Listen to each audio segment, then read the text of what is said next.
My name's Rich Locke. I own Devolution Designs. This is the first video I've put out like this. This is a video that's just going to talk through some artwork that I did recently for one of my clients called Beat Assassins. You've probably heard of them if you're into drum and bass. I'm going to go through how I take a brief and turn it into a finished piece of artwork. Really briefly and succinctly sort of go through that process. I'm not going to get bogged down into the technical side of things. I'm not going to go through any sort of Photoshoppy tutorials too much. All that stuff's out there.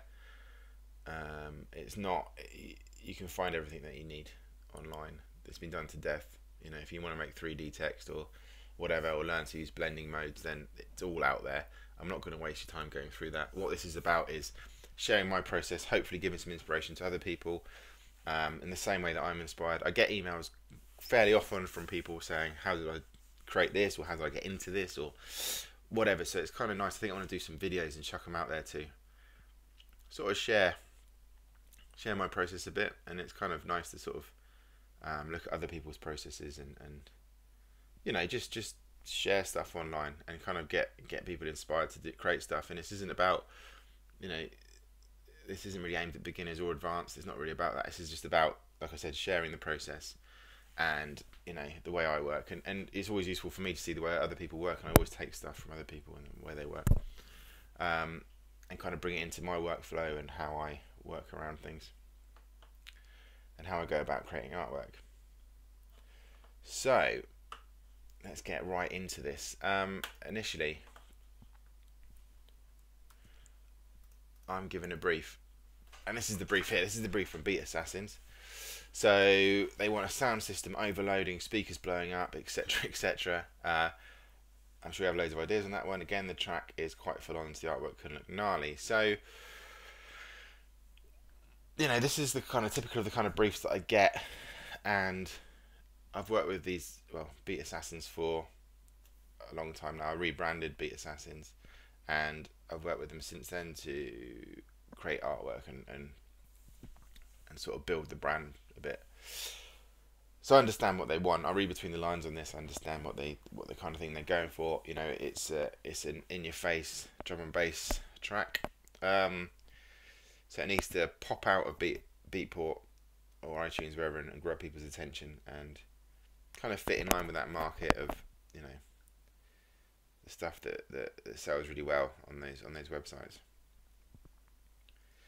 So it's a very brief, very short, but I get from this what they want, and it's about me taking that and interpreting that into a piece of work that I think is going to do the track justice. Now, if this is a client that I hadn't worked with before, I would definitely go back to them and say, look, what do you mean by speakers blowing up, and kind of extract a bit more of a brief from them, because, you know, you don't want to go ahead and do an artwork assuming things, basically, because then you're going to have to, if you spend 3 hours on a piece of work, chuck it to someone and they say, no, that's not what I wanted at all, you've wasted 3 hours. And it's very hard. So just get as much description as you possibly can if you're not sure about what it is that they want.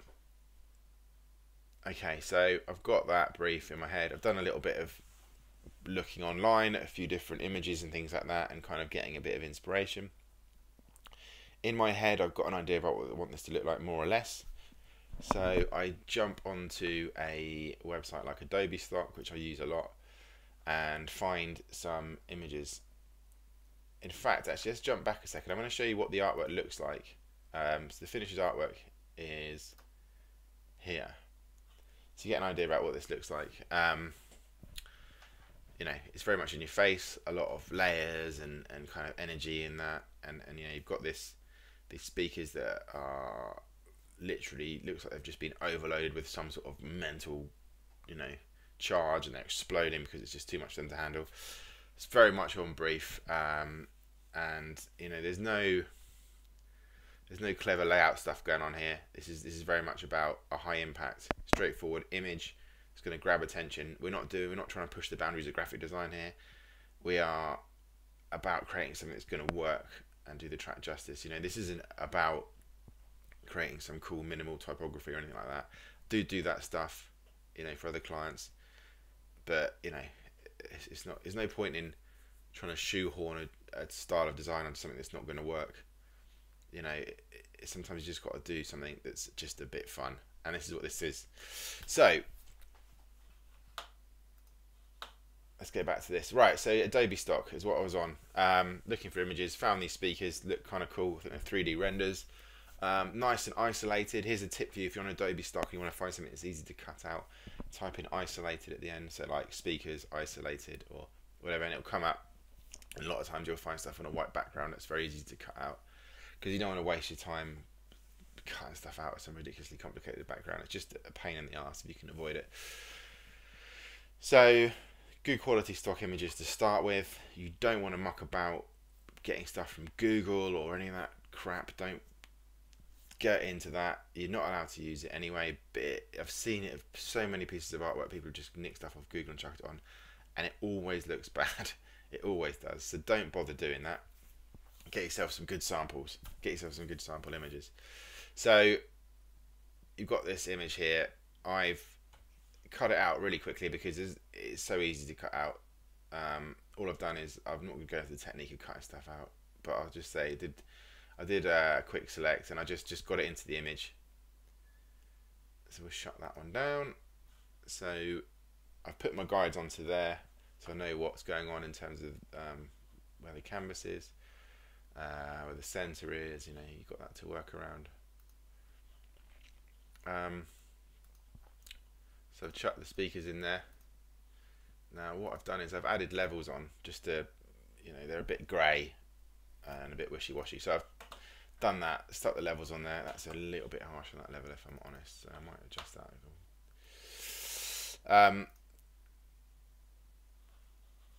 So here are your speakers in there. They're looking kind of cool. You've got your levels on there to give them a bit of oomph, if you like, and added a bit of shadow on there to give it a bit of depth, because depth is going to be very important with this piece. You don't want it to look static or flat or stuck on. I mean, it won't, because these images, these speaker images, have a 3D element to them, so they're not going to look flat and static, because that's not the energy you want to convey with this. We want to have a sort of high energy, and that's the reason I chose this image, because the speakers kind of have, you know, the different angles to them. They give an appearance of depth anyway. So chucking these shadows on, put a bit of shadow onto that speaker so it helps these pop. So this is the second stock image that I've used, this one here. Not the best 3D render that's ever been made, but it's cool. It's got movement and light, and you know, we can use that as a basis with a bit of with a few layers and things. We can make this look really cool. So I've just crudely cut that out, bunged it in there. So hang on, where's it from? And that one there. Show you what it looks like without anything on it. So disable layer mask.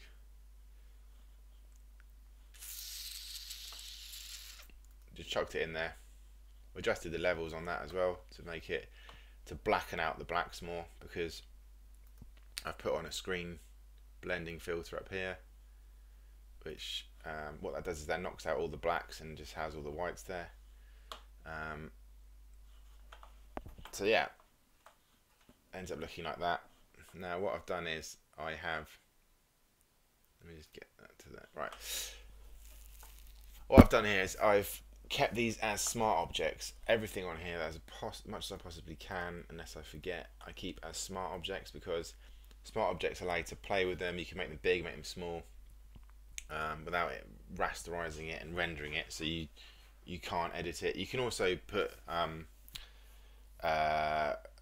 like adjustment levels onto a smart object, and you can go back and forth and keep adjusting them and EQing it visually to make sure it all balances.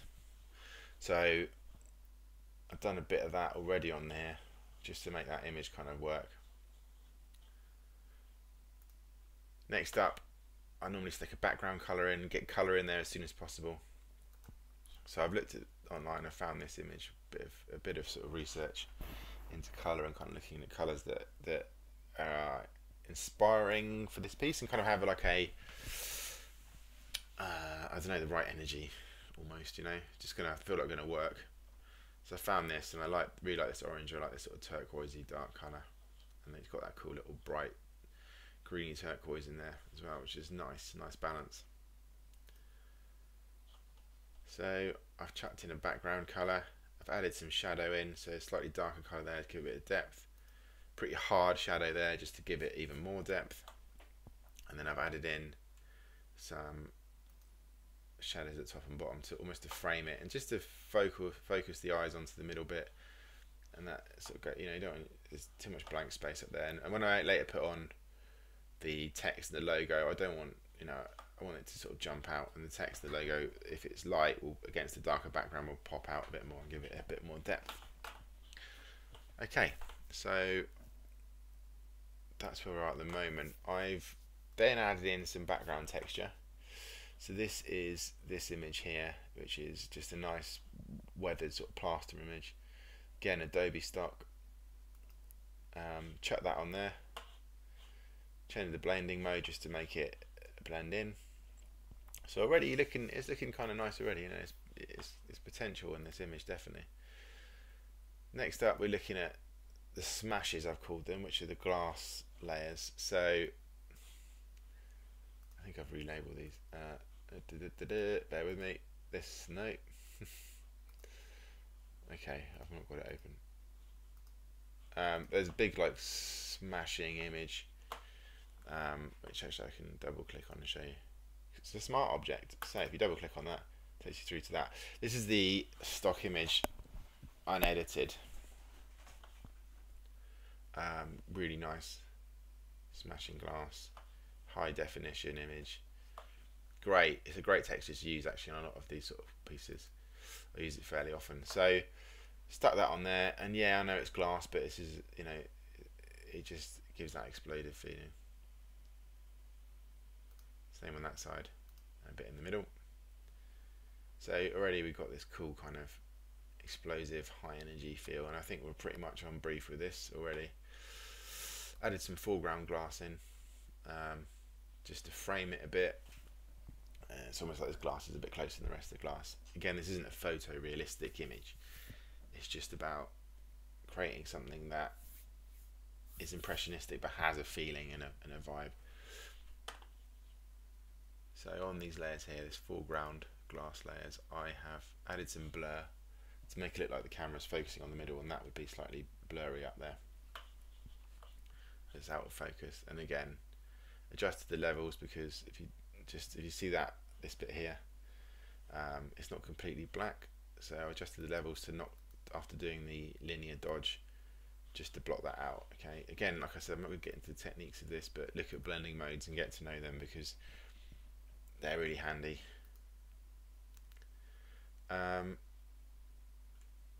So next step I'd probably go to would be the text section. So system overload. It looks on Adobe stock for Adobe font, sorry, for a font. I found these kind of on point. I didn't want anything too over stylized. I don't really like over stylized text. I feel like it detracts from the image a bit, and you can add textures and things to a text, to a font. If you try and do something that's too over stylized, it just takes away from the piece 9 times out of 10, especially if it's one of these sort of grungy fonts that has loads of little bits on the edge. That's just, yeah, they're not good.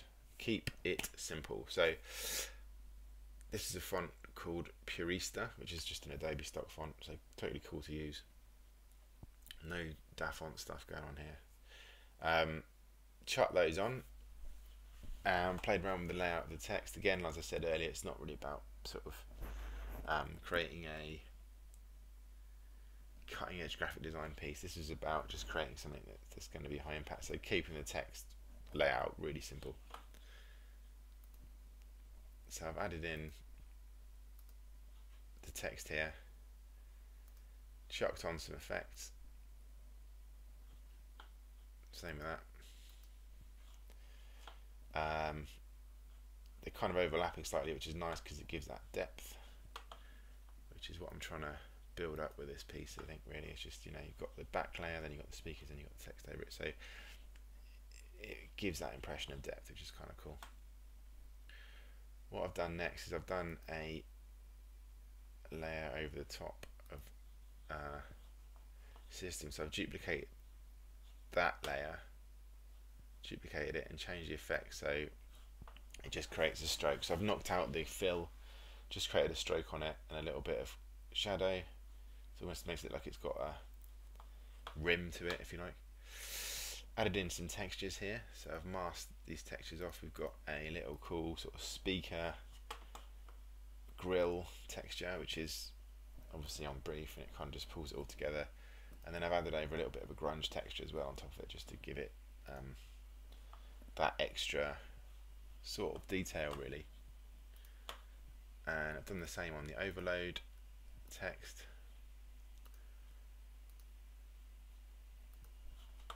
And then I've added in some little flares on it. We'll name that. It's important to name your layers. Not everyone does it, but I feel like it is.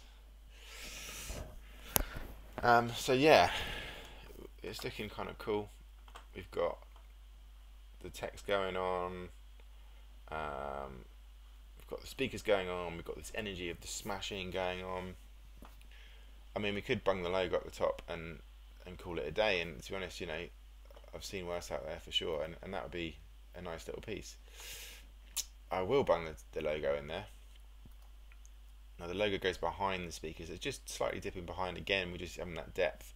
So you got the background, then the logo, then the speakers, then this text floating on top, and these bits in the foreground. So it's, you've got that image, that impression of depth, which is, you know, depth and energy, and you know, that's what you're trying to create here, I think.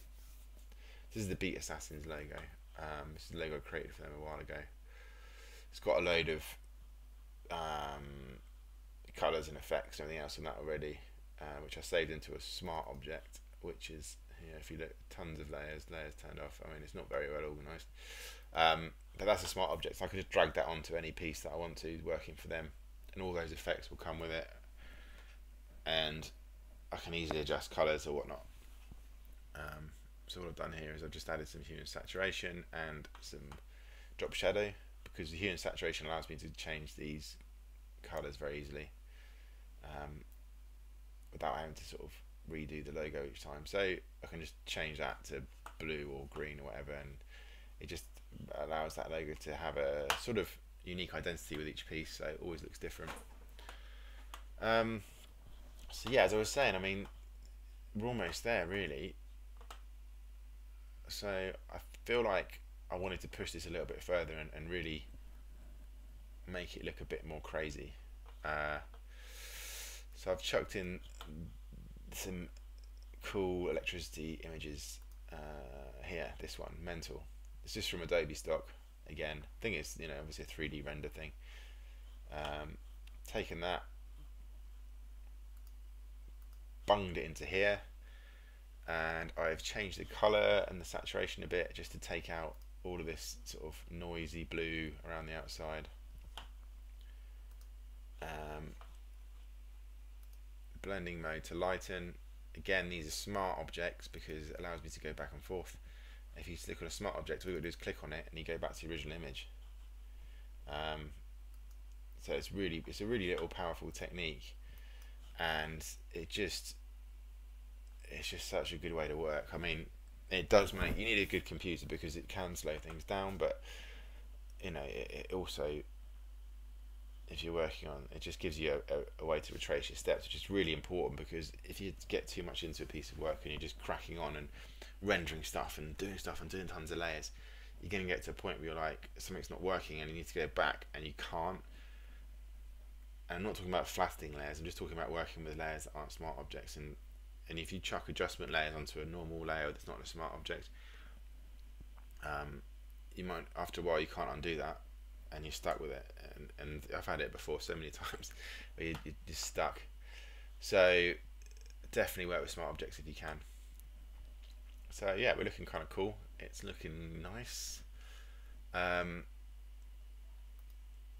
what I wanted to do then, I thought it'd be really nice just to have some like cables coming in at the back. So it's almost like they're powered by something, and the cables are powering through some charge that's making these speakers explode. So I've just got these cables here, which again are smart objects, just taken from Adobe stock, and I just had a little play around with them to cut them down, get them looking how I want to get them looking, bung them in. Now the good thing, this is one image just repeated, but because it's a sort of, if I show you again, because it's a curly cable, you could crop it from there, or crop it from there, or rotate it, or whatever, and it looks like different cables each time. So that's quite handy. So yeah, you look at this, there's cables going there, cables going there. So it looks like these cables are sort of going in the back of it or the sides, and powering these speakers up. Now what I've done here is I've added a little bit of a glow, a little red glow, and it's nice to bring some extra colours in as well. So you've got this red, gold, orange and green, but they're all sort of harmonising quite nicely together, nothing sort of detracting from anything else, overpowering anything else. I've just added in a bit more, little touch of something else, like another little orange over the top, and just change that to overlay. So you can play around with these blending modes. I mean, that's you know, there's always different blending modes you can muck around with. Get it looking how you want. Details. Okay, this is sort of the fun part. So you're on the home stretch now, more or less. This looks, you know, at any point you could sort of draw a line under it and say this is done. But for me, I just felt like I needed some extra little bits on there, some extra little cool details. There's another bit of foreground glass there. What I've done, the reason I put this one up here is because I wanted it over the text. Very subtle. So if you look closely, it looks like this is just slightly over the text, so almost like that's even more in the foreground than the rest of the glass. So yeah, again, I know I keep going on about it, but just adding depth to the piece and making it look cool. This is a layer called Sparks, which is a nice little linear dodge on that. So that knocks out. There's different. There's got a screen, lighter than linear dodge. They all do similar things to different degrees. And all that's doing is knocking out the black of the image. If I show you the actual image here, this is the actual image on Adobe stock. So it's just these cool little sparks. So look, when you look up close and you see them large, they look cheesy and whatever, but when they're rendered small, they look really nice. So I put them really small, and I've linear dodged them. So I experiment with a few different versions, and I go screen, yeah, I don't know if that works, whatever. Oh, linear dodge works, let's go linear dodge. So it's just really playing around with it. And this is what takes the time with images, because there's a lot of back and forth. You can sort of go backwards and forth on an image and kind of muck around with it and see what works and what doesn't. And it's really just experience and your own judgment as to how you want it to look. So this is the thing. I mean, there's so many tutorials online about technique, but ultimately it just comes down to personal preference, and that's where you kind of your style comes through, is because that's how you want it to look. Okay, these smashes here, I'm going to mask a bit of the top off and take some of this top off here. So I'll show you what we're doing. So this is the mask here, and you can see that I've just noticed there's a straight line here which doesn't look good. So I'm just going to take my brush and just delete some of that off the mask.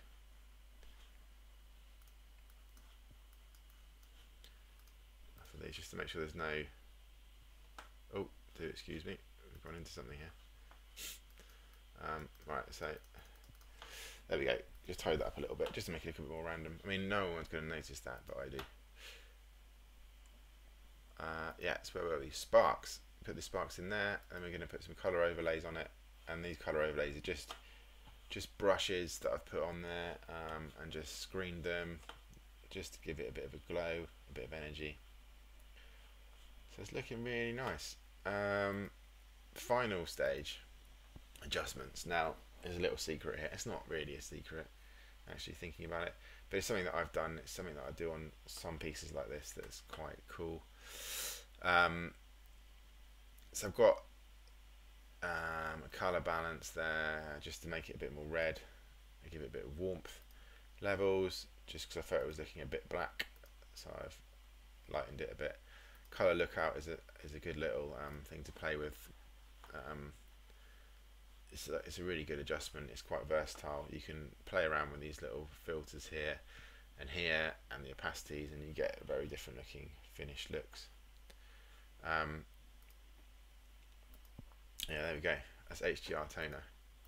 So that is what finishes it off for me. In a piece like this, you want to bring out the detail, and HDR toning brings out the detail. Now, am I going to go into this now? I don't know. Maybe. I don't know.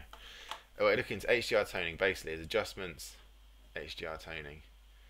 Get to know that, because that's a really, really cool little effect to have, and it brings out artwork like this. And it just makes it look extra cool. And yeah, we're there. So after that, I'll just save it down as a JPEG. I'll chuck it over to the client as a proof on a proof sheet, which means they can't use it until they approve and pay for it, because, you know, not everyone remembers to pay all the time. So you want to do that, get that over to them, see what they think. 9 times out of 10 they'll like it. They like this one, which is good. Yeah, and that's it. And then, you know, you can, as long as you keep everything, as I said, as smart layers, and you can go back to it. If they later want to create, like, I don't know, Facebook banners out of this, or a video, an animated video, you can just chuck, if you've got all your layers sorted, you can just either do it yourself if you want to, or we transfer the PSD over to someone and they can crack on with it, if you want to do that. You know, some people don't like doing that. So yeah, that's it. That's System Overload by Beat Assassins. That's the artwork. I'm pretty sure you can pick this tune up online if you look for it. If not, check out the Beat Assassins website. Also check out my website, which is www.devolutiondesigns.co.uk. And you can check out my work on there. I'll put a link in the descriptions. But yeah, thanks for watching. I hope you enjoyed it. I hope it was of use to you. If you leave any comments, if you've got any questions or anything like that, if there's something else you want to see or ask me about, or there's anything on the website that you kind of want to know about, how I created it or the process. I mean, I might do one on logo design as well, because that's obviously quite a big thing. I'm not going to go into, I don't want to get bogged down into technique videos too much. I think it's not what this is about. Like I said, there's loads of that stuff out there online, so have a look. This still needs some tidying up to do before it's a finished artwork, so I'm going to do that, and then I will share the finished piece on my website with a link to this tutorial, this, whatever I want to call it, video. Yeah, and hopefully this will be of use for you guys. So thanks very much for watching. Cheers.